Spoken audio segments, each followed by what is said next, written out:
James Harper had everything: power, wealth, control, until a 6-year-old boy walked into his office, asked for a job, and shattered the world he thought was complete. The morning had started like any other for James Harper. He arrived at the sleek glass headquarters of Harper Hospitality Group just before 7, his signature gray suit pressed to perfection, shoes gleaming, and tie knotted with practiced precision. The 28th floor office was quiet as usual, the early hour allowing him a few moments of solitude before the chaos of meetings and calls began. He sat at his desk, a massive slab of walnut positioned beneath towering windows that overlooked the city skyline, and began reviewing the quarterly performance reports for his restaurants. His empire, built over decades, spanned more than 60 locations across the country, each one a refined machine of hospitality, precision, and luxury. He was known for excellence, discipline, and an uncompromising drive. He had no time for surprises. But that day, one would find him anyway. The knock was soft. Not the firm, double tap of his assistant or the confident stride of an executive. It was hesitant. Almost uncertain. James frowned and looked up. His assistant hadn't announced anyone. He pressed the intercom, but before he could speak, the knock came again, slightly louder this time. Puzzled, he rose from his desk and crossed the office. When he opened the door, he wasn't prepared for what he saw. A boy, maybe 6 years old, maybe younger, stood alone in the hallway. He had short, messy brown hair and eyes that were an almost startling shade of blue. He wore a faded blue t-shirt several sizes too big and a pair of worn black jeans. His sneakers were scuffed and untied. His face was smudged with dirt, but his expression was fierce, determined. He looked straight up at James and said, without hesitation, "Give me a job." James blinked, caught off guard. He looked around, expecting a parent or guardian to appear from around the corner. But no one came. "A job?" James repeated slowly. "You're very young. Why would you need a job?" The boy squared his shoulders, lifting his chin. "Because I'm hungry." For a moment, James didn't speak. He had conducted interviews with Michelin-starred chefs, fired executives with more degrees than most universities could award, but never had he been confronted by a child asking for employment in his corporate office. And never with such quiet desperation.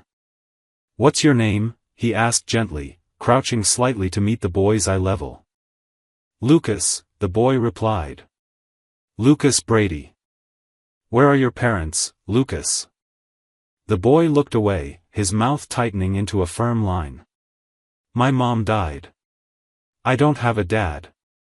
James stood, instinctively glancing down the hallway again. Still no one. No guardian. No social worker. Just this small boy standing in the heart of a billion-dollar company asking for work in exchange for food. There was something in the boy's voice that struck James hard. It wasn't just sadness, it was resilience, the kind of hardened tone James recognized because he had once heard it in his own voice, decades ago, when he was a boy begging shopkeepers for spare bread while his mother worked double shifts just to keep the lights on. He tapped the intercom. "Vanessa, cancel my next meeting."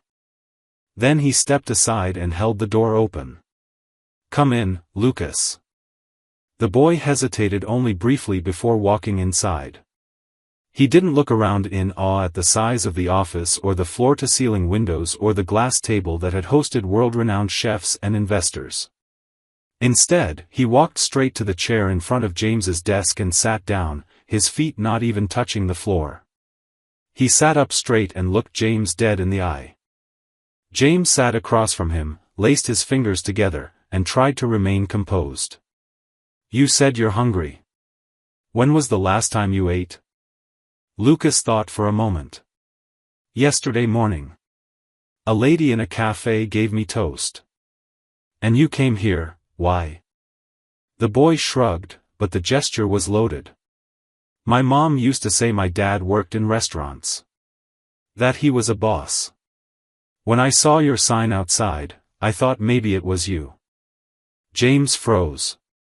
He stared at the boy, really looked at him this time. The eyes. The chin. Something about the way he spoke, measured, brave, but hiding something broken beneath. Something clicked deep inside James's memory, but he didn't say anything. Instead, he said softly, "Well, Lucas, you're in the right place for food." He stood and walked to the small kitchenette in the corner of his office. Minutes later, he returned with a warm croissant and a bottle of water. Lucas took them politely, but didn't devour the food like James had expected. He ate slowly, carefully, as if he didn't know when the next meal would come, and he had to make this one last. James watched him, his chest tightening. He didn't know who this boy truly was, not yet. But one thing was already clear: Lucas Brady wasn't just another child in need. He was here for a reason. And James, whether he was ready or not, had just opened the door to something far greater than a simple act of kindness. James didn't know what to make of the boy sitting across from him, quietly finishing the last bite of a croissant with the care of someone who had learned to appreciate every crumb. Lucas hadn't fidgeted or spoken much after that initial request.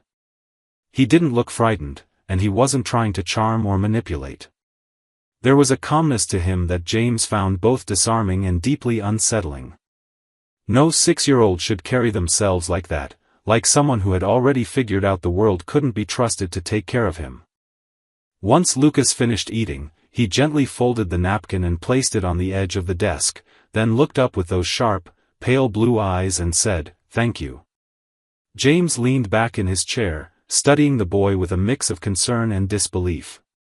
"Lucas," he said carefully, "how exactly did you get here? Did someone bring you?" Lucas shook his head. "No. I walked." "From where?" Lucas hesitated for the first time. He looked down at his shoes and pressed his lips together. "I don't know the name. But it's a place where they keep kids. They told me I couldn't leave. But I left anyway." James blinked. "You mean a foster home?" Lucas shook his head again. "A place with a fence and rules. They said I had to stay until someone picked me. But no one ever picked me. So I left." His tone was too steady. That was what struck James the most. He wasn't telling a dramatic story to get sympathy, he was simply stating facts, like a child who had accepted too much far too soon. James exhaled slowly. His mind was already racing. He didn't know yet if this boy was his son, or just a stranger with an extraordinary sense of direction and a desperate story. But either way, something about this moment felt significant. He stood up and walked toward the window, staring out at the skyline while trying to clear his thoughts. Then he turned back to Lucas. "You said your mom told you your dad worked in restaurants." Lucas nodded. "Did she ever say his name?" Lucas shrugged. "She said he was a good cook. That he had dark hair. That he made people listen when he talked. But she never said his name. Just that he used to own kitchens. That he disappeared." James sat back down and felt the bottom drop out of his stomach. He didn't remember every name or face from those early years, especially the women who had come and gone while he was working 16-hour days building his first 2 restaurants. But he had a vague, flickering memory of a hostess named Emma. Sweet. Quiet. She had worked at one of his kitchens for a short time. She left suddenly. No explanation. No call. He hadn't thought about her in years. He pressed the intercom button. "Vanessa, I need you to cancel everything for the rest of the day and send Mr. Kane in here immediately." Lucas blinked at the sudden command but didn't flinch. He just sat quietly, watching. When Kane entered the office a few minutes later, James stood. "I need you to find out everything you can about a woman named Emma Brady. She worked for us about 7 years ago, maybe more. She may have lived in Queens. She had a child, his name is Lucas. He's sitting in front of me now. Kane's eyes widened only slightly before he nodded. "I'll get on it right away." As Kane left, James sat back down.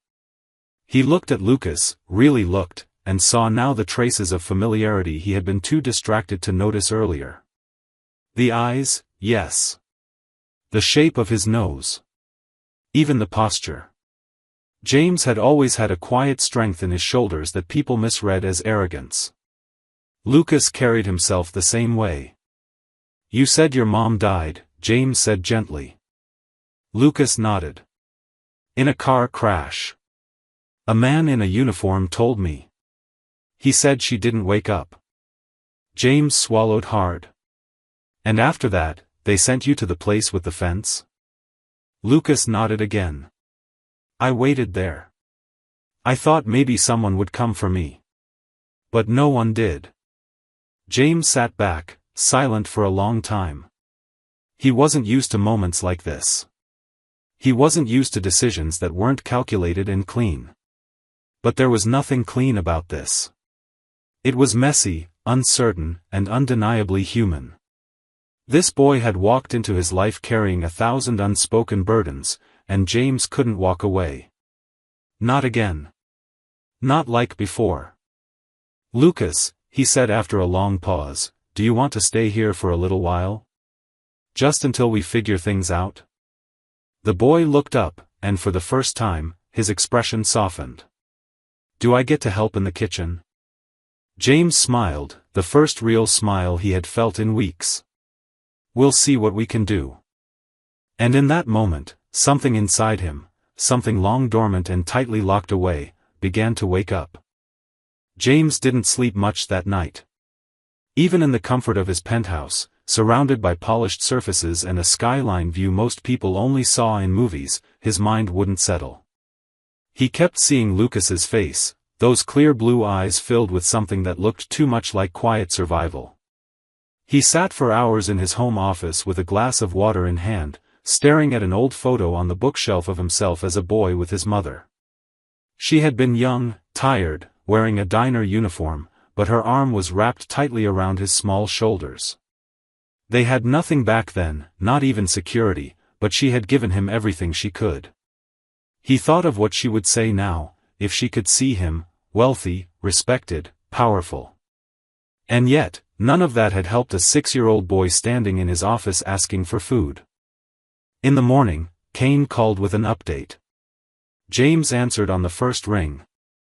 "Her name was Emma Brady," Kane said. "She worked at your Midtown location for about 8 months, almost exactly 7 years ago. She left suddenly, no warning. She didn't give a reason. There was no record of her reapplying, and she didn't list any emergency contacts. From what I could dig up, she moved around a lot after that. Several part-time jobs, mostly waitressing. No known relatives. She died in a car crash 6 weeks ago on the Brooklyn-Queens Expressway. She was alone. The child, Lucas, was placed into the foster system the same day. He stayed in temporary housing in a group facility in the Bronx. He escaped 4 days ago." James closed his eyes, pressing his thumb to the bridge of his nose. He could hear his own heartbeat pounding in his ears. "Do we have confirmation he's hers?" "Yes," Kane said. "And James, the timelines match. She gave birth about 6.5 years ago. It's highly probable you're the father." James didn't answer for a long moment. He just nodded into the silence, then ended the call. There was no part of him that doubted the truth anymore. He remembered Emma's face now. The quiet strength in her eyes. The way she'd blush when she laughed. They had only spent a few weeks together, but she had left an impression, one he'd buried beneath the chaos of ambition. And now, from that forgotten chapter, came a child. His child. He drove to the office that day with his chest heavy and his thoughts spinning. Lucas was already there, sitting in the break room with a warm bowl of oatmeal and a juice box that Vanessa had kindly arranged. The boy looked up as James entered, not with fear or hope, but with that same patient curiosity. "Hi," he said, simple as always. James sat beside him, not bothering with pretense. "I found out more about your mom," he said. "She worked for me once. A long time ago. I didn't know about you, Lucas. If I had, things would have been different." Lucas didn't say anything. He just stared into his oatmeal, his spoon idle. James hesitated, then continued. "You were really brave to come find me." Still no reply. Then, softly, Lucas said, "She used to say I had your eyes. I didn't believe her. But now I think maybe I do." James smiled faintly, surprised by the emotion that caught in his throat. "You do," he said. "Exactly like mine." For the rest of the day, James kept Lucas close.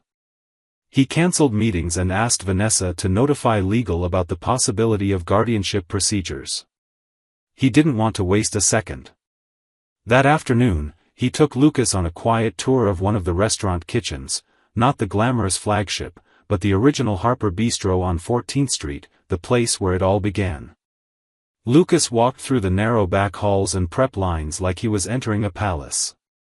He asked questions, touched everything with reverence, and lit up when a cook showed him how to hold a whisk. James stood at a distance for a while, just watching. He saw the boy not as a stranger, not even as a responsibility, but as a living reflection of everything he had once wanted to become and everything he had almost forgotten to be. Somewhere between the pans and the smell of garlic and steam, James felt something in him soften. When they returned to the office later that evening, Lucas curled up on the sofa in James's private lounge and fell asleep mid-sentence, a children's cookbook still open in his lap. James sat nearby, the lights dimmed, paperwork untouched, and realized he had never felt the weight of responsibility like this before. Not in boardrooms, not with investors, not with global expansion. This was different. This was fatherhood. He leaned back, watching the boy sleep, and whispered to no one, "You're not too small, kid. You're just in the wrong world. Let's fix that." And for the first time in years, James Harper knew exactly what his next step would be. James had spent years living in a world where decisions were made with speed, precision, and a sharp sense of cost versus reward. But nothing in his life had ever prepared him for the emotional weight of the choices he was making now. He'd spent the last 2 days arranging for Lucas to stay with him temporarily, something that required navigating a tangled web of legal procedures, emergency guardianship requests, and whispered conversations with attorneys who weren't used to hearing hesitation in his voice. It all moved slower than he wanted, and for once, James didn't have control. But he had clarity. And he had resolve. Lucas had quickly settled into a rhythm inside James's penthouse, as if he'd been born to adapt. He never demanded, never whined. He asked questions respectfully, picked up after himself, and looked both delighted and a little stunned every time he was offered something as simple as a hot breakfast or a warm blanket. James noticed how the boy checked the locks on the doors every night before bed, how he lined up his shoes neatly by the wall, how he seemed to wait for the moment someone might ask him to leave. It wasn't fear in Lucas's eyes. It was expectation, shaped by too many nights in temporary beds and too many adults who promised more than they gave. And James, watching it all unfold, felt a sharp ache each time Lucas said, "Thank you," for something he shouldn't have to be grateful for. One evening, James sat down on the edge of the couch while Lucas sat cross-legged on the floor, flipping through a children's cookbook they'd found in a dusty box from one of the restaurant openings.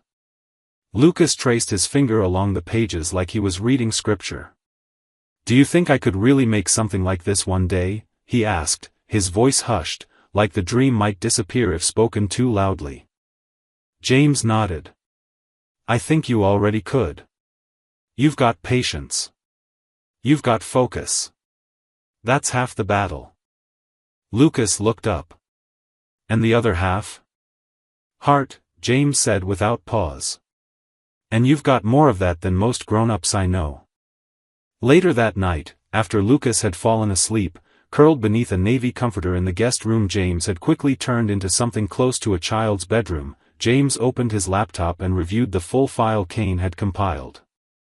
It included Emma's old employee records, a photograph of her from the staff directory, some scanned paperwork from the group home, and a preliminary match of DNA based on hospital birth records. The science hadn't delivered a final confirmation yet, but everything else pointed in one clear direction. Lucas wasn't just a child in need. He was James's son.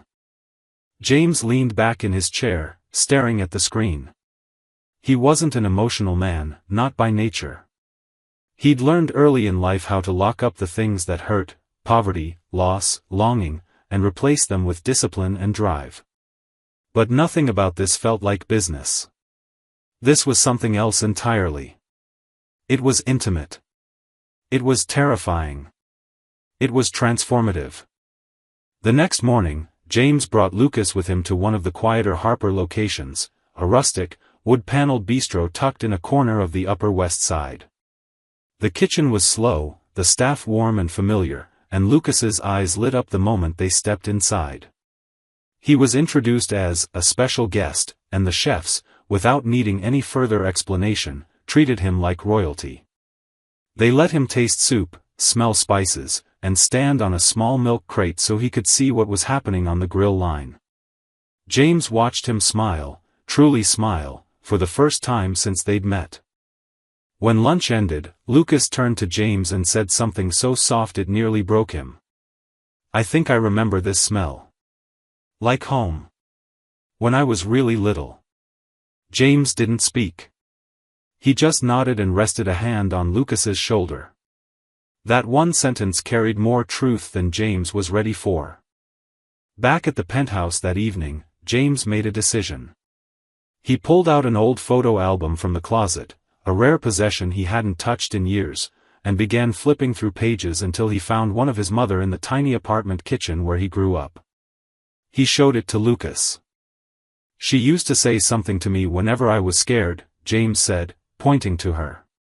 "She'd say, 'We don't get to choose where we start, but we do get to choose where we go.'" Lucas stared at the picture. "Did she work in a kitchen too?" "She did," James replied. "She cleaned floors, scrubbed ovens, did whatever it took. And she always believed there was more waiting for us if we kept going." Lucas didn't answer. He just smiled, then turned the page. James sat back and watched him, feeling something loosen in his chest. For the first time in years, he wasn't thinking about the next deal, or the next expansion, or the next press release. He was thinking about school supplies, bedtime routines, and the miracle of second chances.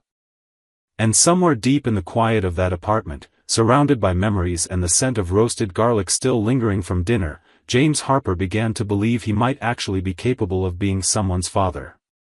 Not just on paper, but in the way that mattered most. Every day. Without fail. From this point on, James had always been a man of structure. His life ran on calendars, silent alerts, and the kind of precision that left no room for uncertainty. But since Lucas had entered his world, that structure had begun to bend, first slowly, then completely. He found himself waking up earlier, not to check stock reports or respond to international partners, but to cook scrambled eggs with too much cheese because that's how Lucas liked them. He started leaving work earlier, not because of burnout or appointments, but because Lucas waited for him by the window, sketching plates of imaginary meals in his notebook, hoping they could try cooking one together after dinner. James didn't resent the change. In fact, he couldn't remember the last time his life had felt this full. But everything changed when the knock came on his office door one late afternoon. Mr. Kane entered, his expression unusually tight, a manila folder clutched in his hands. James looked up from reviewing a development proposal and immediately sensed something was wrong. Kane closed the door behind him, walked over, and laid the folder on the desk. "It's the official report," he said quietly.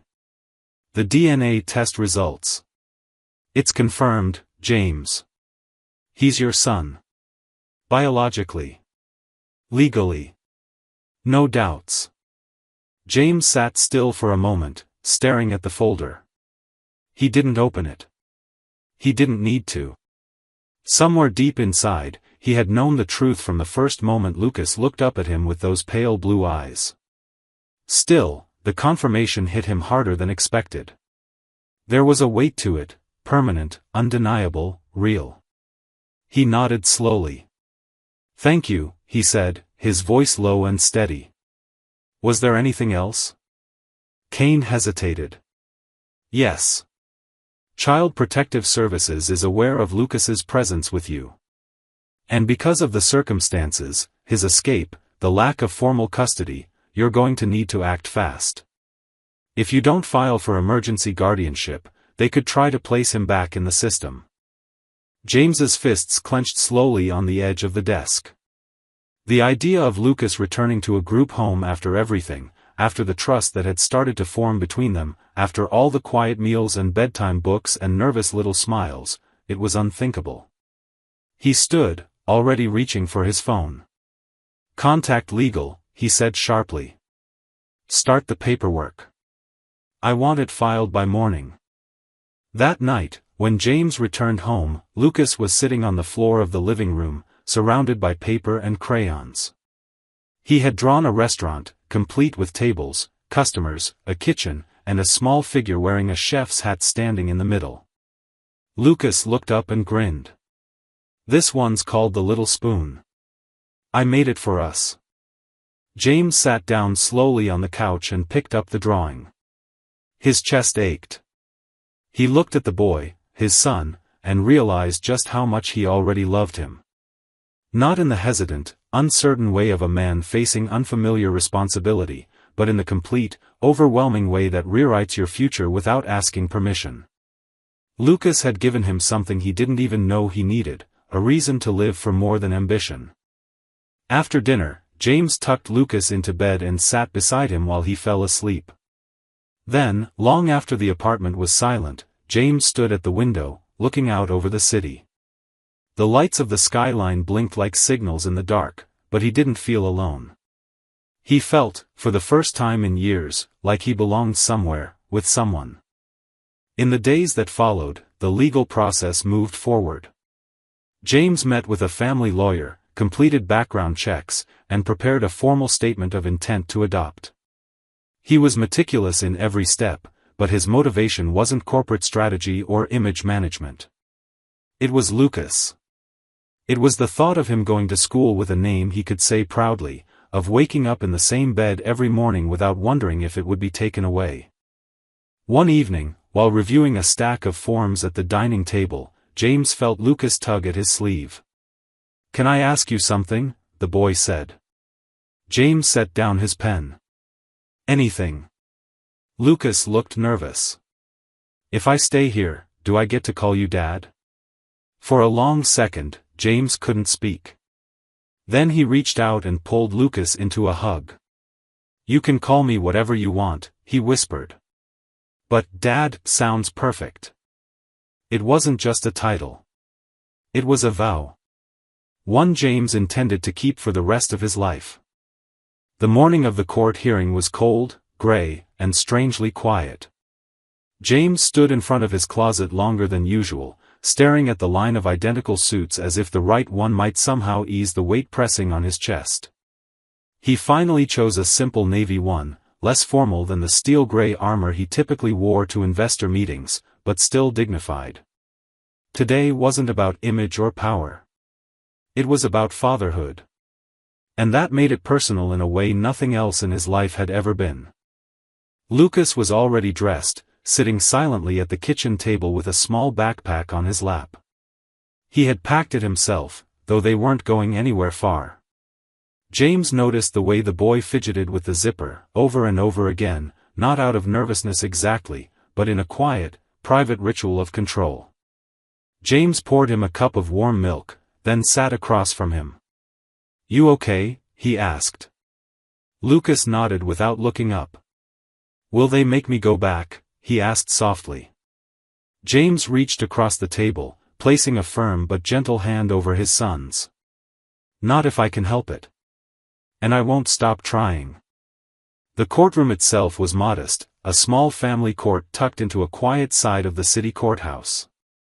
There were no reporters, no cameras, just a few clerks, a tired-looking judge, and the sound of pages turning behind desks.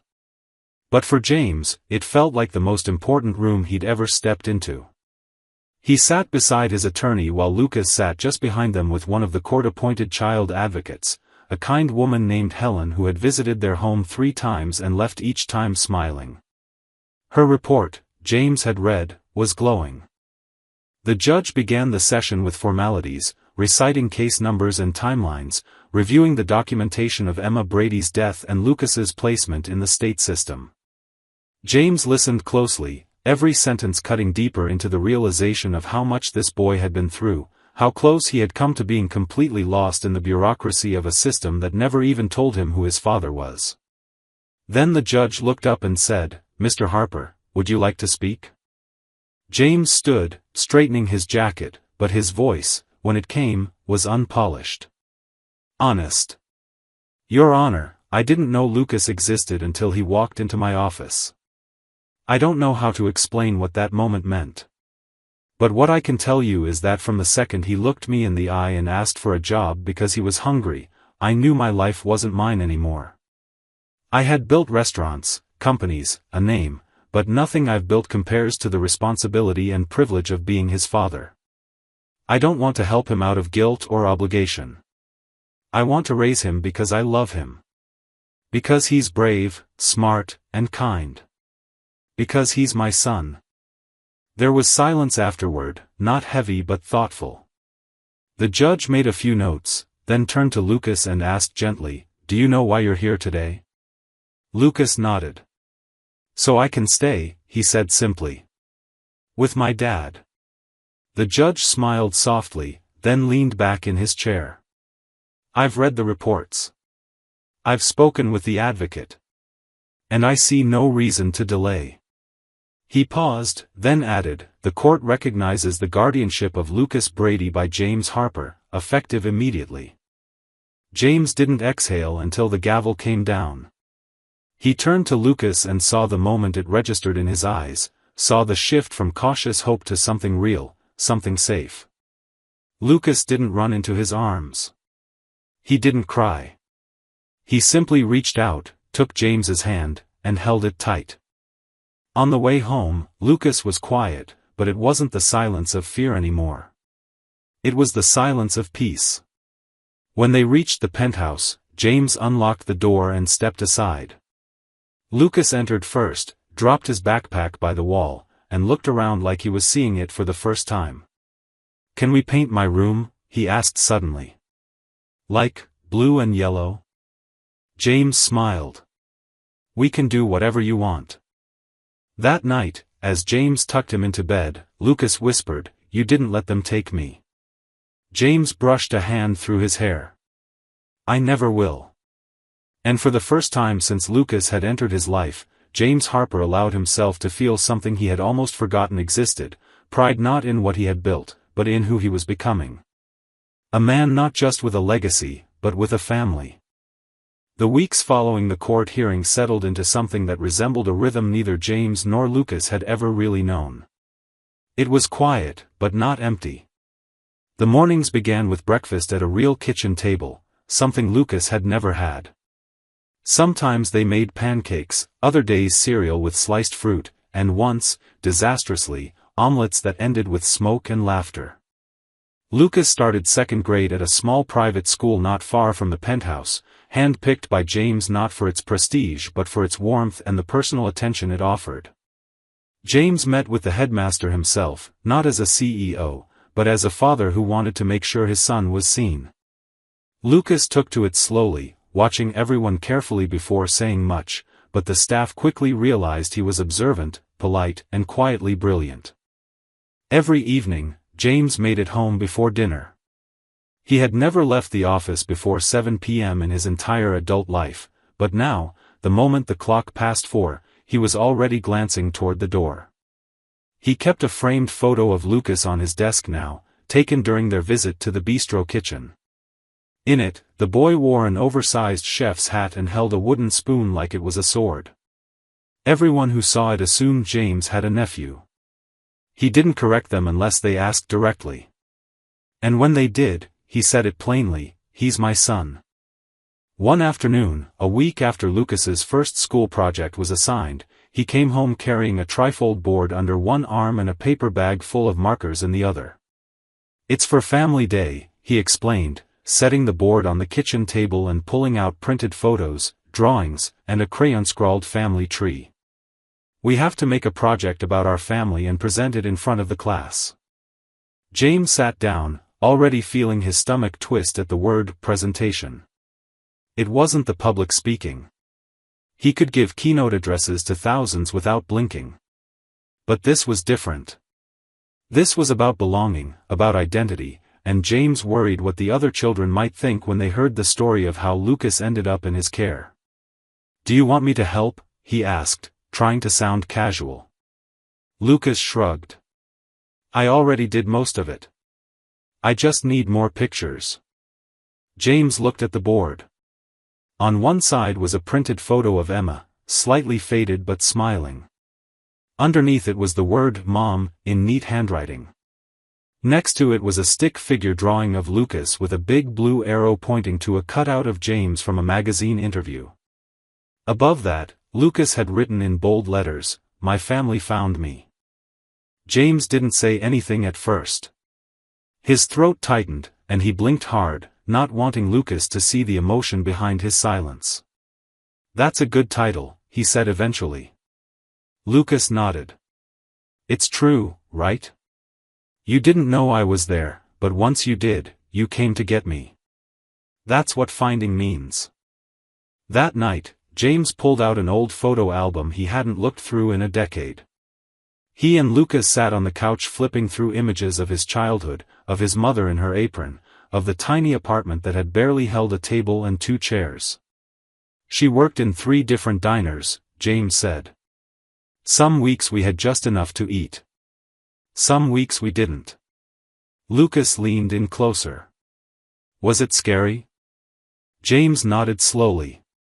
"Sometimes. But I always knew she loved me. That made it easier." Lucas was quiet for a while. Then he said, "I think my mom would have liked you. She was really good at knowing who the good people were." James couldn't answer.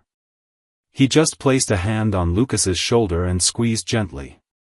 The following week, on family presentation day, James sat in the small folding chair at the back of the classroom, feeling more nervous than he had at any corporate boardroom. Lucas stood proudly in front of his classmates, showing his project, pointing to the tree, the photos, the words. He told them how his mom used to read him recipes instead of bedtime stories, and how he learned to stir pancake batter when he was 4.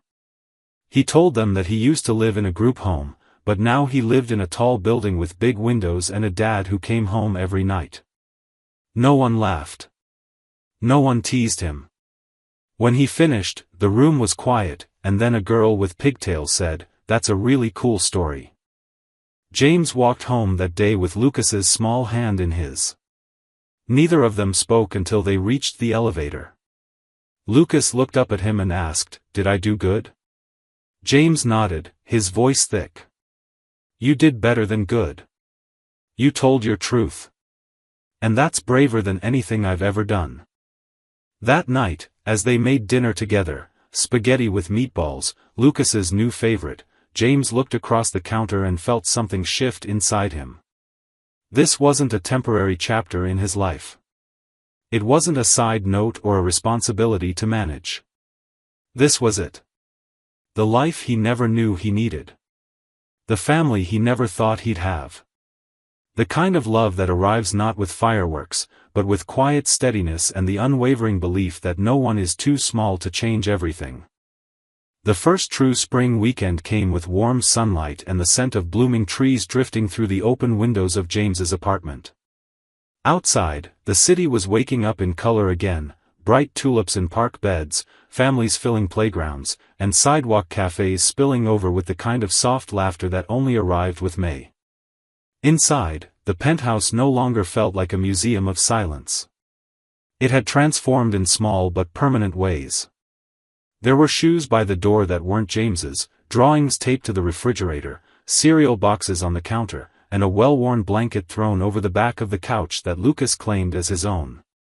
The space had grown warmer, not because of sunlight or decor, but because it was lived in, loved in, finally inhabited by something real. James stood at the stove, stirring a pot of sauce while Lucas sat at the dining table with a puzzle spread out before him. It had become their Saturday routine, cooking together, music playing low in the background, the day stretching out with no pressure. James had rearranged his work schedule, delegating more than he ever had in his career.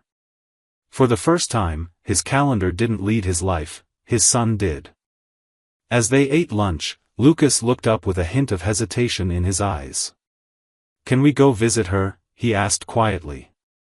James knew who he meant.